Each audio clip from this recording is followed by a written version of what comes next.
জামিনে মুক্ত হলেন আওয়ামী লীগের সাবেক মন্ত্রী। ধানমন্ডি ৩২ থেকে ভিডিও কল, ৩ জনকে পিটুনি।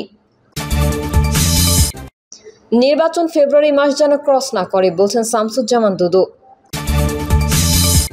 এবং সর্বশেষ জানাবো, আমার ভোট আমি দেব, এই স্লোগান বাস্তবায়ন হতে দেব না। বিএনপি নেতার ভিডিও ভাইরাল, বিব্রত তৃণমূল। এতক্ষণ শুনছিলেন সংবাদ শিরোনাম, এবারে বিস্তারিত। তবে তার আগে অনুরোধ থাকবে আমাদের চ্যানেলটি সাবস্ক্রাইব করে বেল আইকনটি ক্লিক করুন। জামিনে মুক্ত হলেন আওয়ামী লীগের সাবেক মন্ত্রী। জামিনে মুক্ত পেয়েছেন আওয়ামী লীগের নেতা ও সাবেক মন্ত্রী ইঞ্জিনিয়ার মোশাররফ হোসেন। কারা কর্তৃপক্ষ বলছে, ঢাকা, চট্টগ্রাম সহ তার বিরুদ্ধে বেশ কয়েকটি মামলা ছিল। সর্বশেষ পল্টন থানায় একটি মামলায় তিনি জামিন পান। এর আগে অন্যান্য মামলায় ধাপে ধাপে তিনি জামিন পান। বৃহস্পতিবার ঢাকা কেন্দ্রীয় কারাগারের জেলার AKM মাসুম তথ্যের সত্যতা নিশ্চিত করেছেন। তিনি বলেন, বিকেল ৫টা ৩৫ দিকে বাংলাদেশ মেডিকেল বিশ্ববিদ্যালয় হাসপাতালে চিকিৎসাধীন থাকা অবস্থায় তাকে জামিনে মুক্ত করা হয়। নিয়ম মাফিক সব জামিননামার কাগজ যাচাই বাছাই করেই তাকে মুক্তি দেওয়া হয়েছে। সে সময় তার পাহারায় থাকা কারারক্ষী উঠিয়ে নেওয়া হয়। জানা যায়, গত ৫ আগস্ট মধ্যরাতে বার্ধক্যজনিত রোগে গুরুতর অসুস্থ হয়ে পড়ায় কারাগারের হাসপাতাল থেকে তাকে বাংলাদেশ মেডিকেল বিশ্ববিদ্যালয় হাসপাতালে ভর্তি করা হয়। সেখান থেকেই তাকে জামিনে মুক্ত দেওয়া হয়। এর আগে গত বছরের ২৭ অক্টোবর রাজধানীর ভাটারা এলাকা থেকে তাকে গ্রেফতার করা হয়। ধানমন্ডি ৩২ থেকে ভিডিও কল, ৩ জনকে পিটুনি। ১৫ আগস্ট উপলক্ষে রাজধানীর ধানমন্ডির ৩২ নম্বরে অবস্থান নিয়েছে ছাত্র জনতা। অবস্থানকালে সেখানে উপস্থিত ৩ ব্যক্তিকে আওয়ামী লীগ কর্মী সন্দেহে গণপিটুনি দিয়ে পুলিশের হাতে তুলে দেওয়া হয়েছে। বৃহস্পতিবার রাত ৮:৩০টার দিকে এই ঘটনা ঘটে। জানা যায়, এক ব্যক্তি ধানমন্ডি ৩২ নম্বরে এসে ভিডিও কলে অন্য একজনকে পরিস্থিতি দেখাচ্ছিলেন। এ সময় ভিডিও কলের বিপরীত পাশে থাকা ব্যক্তির ফোনের ক্যামেরায় শেখ হাসিনা ও শেখ মুজিবুরের ছবি দেখা গেলে উপস্থিত ছাত্র জনতা সেটা দেখে ক্ষিপ্ত হয়ে তাকে পিটুনি দেন। পরে বিক্ষুব্ধ জনতার হাত থেকে পুলিশ উপস্থিত সদস্যরা তাকে ভ্যানে দিয়ে সেই স্থান ত্যাগ করে। উপস্থিত জনতার দাবি, ওই ব্যক্তির ফোনেও শেখ হাসিনা ও শেখ মুজিবুর রহমানকে দেখেছেন তারা। সেই বিষয়ে উপস্থিত বিক্ষুব্ধ একজন বলেন, গতকাল শেখ হাসিনার ছেলে জয় আওয়ামী লীগ নেতাকর্মীদের ৩২ নম্বরে অবস্থান নিতে বলেছেন। তাই আওয়ামী লীগের কর্মীরা যাতে কোনো ধরনের অঘটন ঘটাতে না পারে সেই জন্য আমরা এখানে অবস্থান নিয়েছি। তিনি বলেন, ওই ব্যক্তি আওয়ামী লীগের দোসর, তার ফোনে শেখ হাসিনা ও শেখ মুজিবুরের ছবি রয়েছে। তাকে আমরা ধরে পুলিশের হাতে তুলে দিয়েছি। এর কিছুক্ষণ পরেই ৯টা নাগাদ আরেকজনকে গণপিটুনি দিতে দেখা যায়। এ সময় পুলিশ গিয়ে তাকে উদ্ধার করে। তবে কী কারণে তাকে আওয়ামী লীগ কর্মী বলা হচ্ছে সেই বিষয়ে কেউ ঠিকমতো জানতে পারেননি। রমনা বিভাগের উপপুলিশ কমিশনার মাসুদ আমল বিষয়টি নিশ্চিত করে বলেন, এখানে ৩ জনকে আটক করা হয়েছে। আমরা তাদের ফোন চেক করব, জিজ্ঞাসাবাদও করব। যদি তারা নির্দোষ হয়, নিরীহ হয়, তাহলে ছেড়ে দেব, দোষী হলে ব্যবস্থা নেব। নির্বাচন ফেব্রুয়ারি মাস যেন ক্রস না করে, বলছেন শামসুজ্জামান দুদু। বিএনপির ভাইস চেয়ারম্যান শামসুজ্জামান দুদু বলেছেন, সরকার প্রধান বলেছেন ফেব্রুয়ারি মাসে তিনি ঐতিহাসিক একটি নির্বাচন করতে চান। সেই বিবেচনায় আমরা ফেব্রুয়ারিতে নির্বাচন মেনে নিয়েছি। তবুও সবাইকে সতর্ক থাকতে হবে, ফেব্রুয়ারি মাস যেন কোনোভাবেই ক্রস না করে। দুদু বলেন, যথাসময়ে সঠিক সময়ে জাতীয় সংসদ নির্বাচন হতে হবে। ফ্যাসিবাদ নতুন করে মাথাচাড়া দিয়ে উঠতে চলেছে। আপনারা লক্ষ্য করবেন, দেশের ভেতরে এবং দেশের বাইরে ফ্যাসিবাদ ও তার দোসররা মিডিয়াতে যেভাবে কথা বলছে, যেভাবে চলাফেরা করছে, সেটা গণতন্ত্রের জন্য অশুভ। তিনি বলেন, স্বৈরতন্ত্রের পতন হয়েছে, তার মানে এই নয় আমরা সবকিছু অর্জন করে ফেলেছি। স্বৈরতন্ত্রের পতন হয়েছে গণতন্ত্র প্রতিষ্ঠার জন্য, স্বাধীনতা অধিকারের জন্য।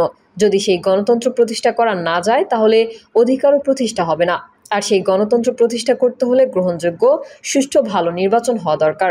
ছাত্রদলের সাবেক এই সভাপতি বলেন, আগামী ফেব্রুয়ারি মাসে জাতীয় সংসদ নির্বাচনের ঘোষণা হয়েছে। ফেব্রুয়ারি মাসের মধ্যেই নির্বাচন হতে হবে।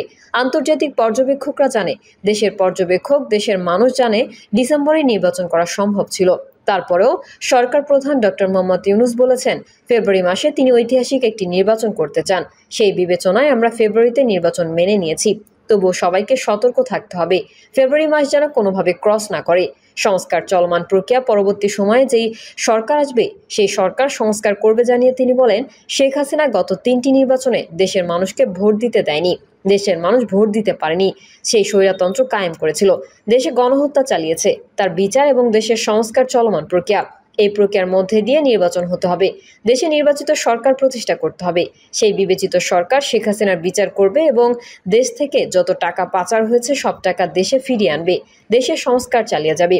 কেউ যদি গণতন্ত্র ও নির্বাচন নিয়ে টালবাহানা করে তাহলে তারা ফ্যাসিবাদকে ফিরিয়ে আনতে চাইছে মন্তব্য করে সাবেক এই সংসদ সদস্য বলেন, কেউ যদি নির্বাচন নিয়ে টালবাহানা করে, গণতন্ত্র প্রতিষ্ঠা করতে টালবাহানা করে, তাহলে বুঝতে হবে তারা ফ্যাসিবাদকে পুনরায় ফিরিয়ে আনতে চাইছে। তাই আমাদের সবাইকে সতর্ক করতে হবে। আমার ভোট আমি দেব এই স্লোগান বাস্তবায়ন হতে দেব না, বিএনপি নেতার ভিডিও ভাইরালে বিব্রত তৃণমূল। কুমিল্লার 14 গ্রামে আমার ভোট আমি দেব, যাকে খুশি তাকে দেব এই স্লোগান বদলে দেব। এই স্লোগান আমরা পরিবর্তন করতে চাই। 14 গ্রামে আমরা আর এই স্লোগান বাস্তবায়ন হতে দেব না। সম্প্রতি কুমিল্লার 14 গ্রাম উপজেলা বিএনপির যুগ্ম আহ্বায়ক মোহাম্মদ ওয়াহিদুর রহমান মজুমদারের বিতর্কিত এই বক্তব্যের একটি ভিডিও সামাজিক যোগাযোগ মাধ্যমে ভাইরাল হয়েছে। বৃহস্পতিবার এলাকায় বেশ কিছু সামাজিক মাধ্যমে ভিডিওটি ভাইরাল হয়। এতে নেটিজেন সহ রাজনৈতিক অঙ্গনে ব্যাপক প্রতিক্রিয়া সৃষ্টি হয়েছে। এদিকে ভিডিও ভাইরালের পর থেকে ওই বিএনপি নেতার মোবাইল ফোন বন্ধ রয়েছে। স্থানীয় গণমাধ্যম কর্মীরা খোঁজ করেও তার অবস্থান সম্পর্কে জানতে পারেননি। ভাইরাল ওই ভিডিওর বক্তব্যে বিএনপি নেতা ওয়াহিদুর রহমান মজুমদার বলেন, আমার ভোট আমি দেব, যাকে খুশি তাকে দেব। এটি কিন্তু আমরা পরিবর্তন করতে চাই। 14 গ্রামের মাটিতে এই স্লোগান আর আমরা বাস্তবায়ন হতে দেব না। একটা স্লোগান আমি এখন দেব, আপনারা সবাই আমার সঙ্গে সঙ্গে চিৎকার দিয়ে বলবেন। স্লোগানটা শুনুন। স্লোগানটা আগামী দিনে হবে। 14 গ্রামের স্লোগানটা এভাবে হবে, আমার ভোট আমি দেব, বিএনপিকে দেব। কি বলছি, বিএনপিকে দেব। আমার ভোট আমি দেব, ধানের শীষে দেব। আজ থেকে আপনারা এই স্লোগানটাই দেবেন, আর কোনো স্লোগান নাই। আমার ভোট আমি দেব, যাকে খুশি তাকে দেব, এটা 14 গ্রামে কোনো সুযোগ নাই। এদিকে ভোটাধিকার নিয়ে বিএনপি নেতার এমন বক্তব্যে সামাজিক যোগাযোগ মাধ্যমে ব্যাপক সমালোচনার ঝড় বইছে।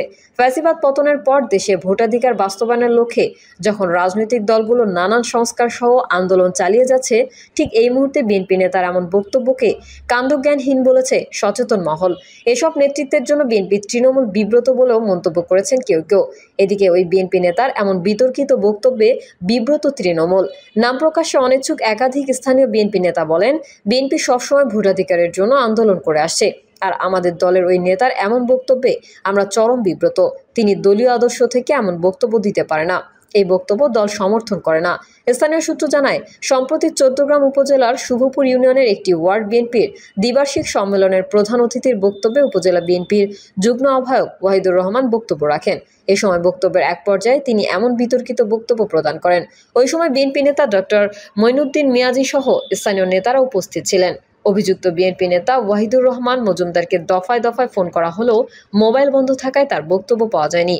14 গ্রাম উপজেলা বিএনপির আহ্বায়ক মোহাম্মদ কামরুল হুদা বলেন, উনি হয়তো আবেগতাড়িত হয়ে এমন বক্তব্য দিয়েছেন। এটা শব্দচয়নে ভুল হয়ে থাকতে পারে।